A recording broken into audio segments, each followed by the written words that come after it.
In this screencast, we'll be looking at the functions Vlookup and Hlookup.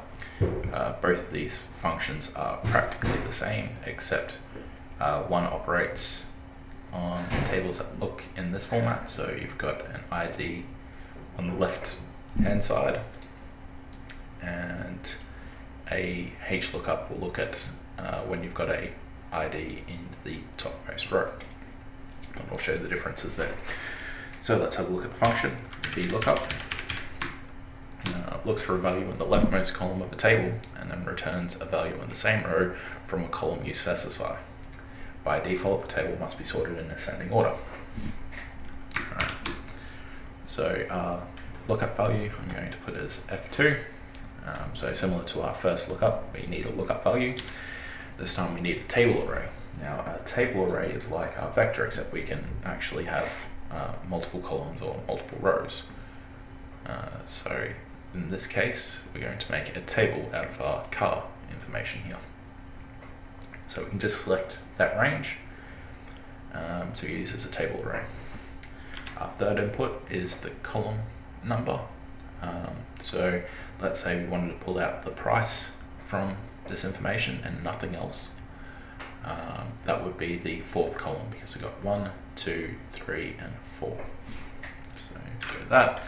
And finally, our range lookup, which needs a true or a false value. Now, true means that the lookup value can be an approximate, and false means it needs to be exact. Now, this option can trick up a lot of people because it automatically defaults to true, the approximate match, and sometimes you'll get results which you're not supposed to. So I'll start with a false, and I'll explain what true does later on. So to do this, I'll just put the value here, and let's look up what H02 costs. So H02 is our Holden Cruise, and the price is $19,890.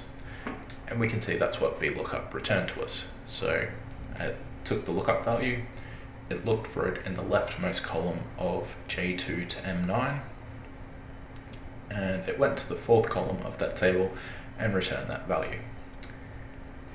So that's a fairly useful tool. Now, very quickly, I'll do the same thing with a Hlookup.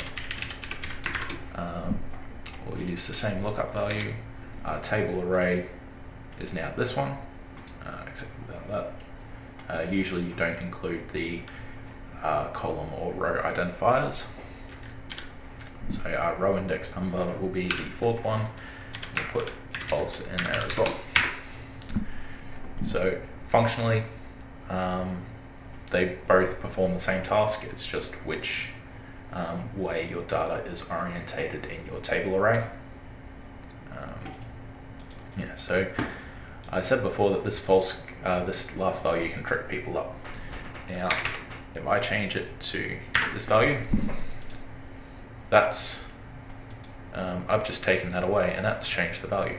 So H02 exists in this table, but it's now returning this value, which is very strange, isn't it?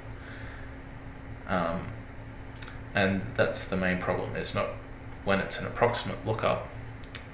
Its behavior can sometimes be unexpected. It's not what you expect, and this is very common when you use letters inside of this table. So always be careful. Sometimes this is useful. This has the same behavior as the lookup before, when just the plain lookup, in that it will return the first value that's not bigger than the value that you're looking for. So you may want that behavior, but a lot of the time you won't. So just be aware that it's a good idea to start with range lookup set to false, so that if you don't get a match, then you'll get an error.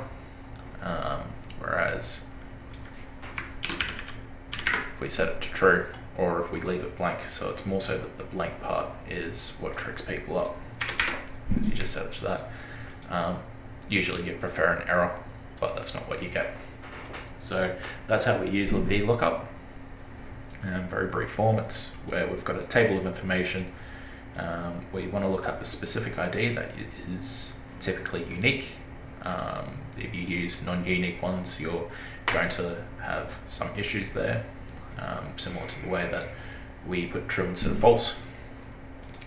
So yeah, it's where we look up into a table for a specific ID, and then we return the value from a specific column. So pulling out specific bits of information is very useful, and Vlookup and Hlookup are both good tools to do that.